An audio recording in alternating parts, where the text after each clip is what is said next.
Да се произведува колку што бара пазарот и да биде квалитетно. Производителите и откупувачите на тутун да го почитуваат законот за тутун, порачува Стопанската комора. Велат во спротивно се создаваат вишоци кои остануваат неискористени или минимално платени.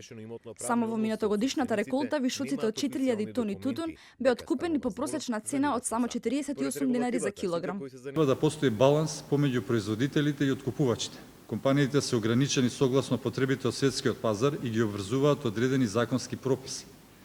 Оптимално производство во нашата земја се движи некаде од 20 до 25.000 тони годишно. Се што е под тие количини или пак над нив, ќе биде проблем за откупувачите и производителите. Мора да имаме производство кое е според стандардите кои се барат од страна на откупните компании и доколку истите не се почитуваат, таквото производство или нема да се откупува или ќе се откупи по ниски цени. Односно, потребна е конкурентна продукција и со висок квалитет.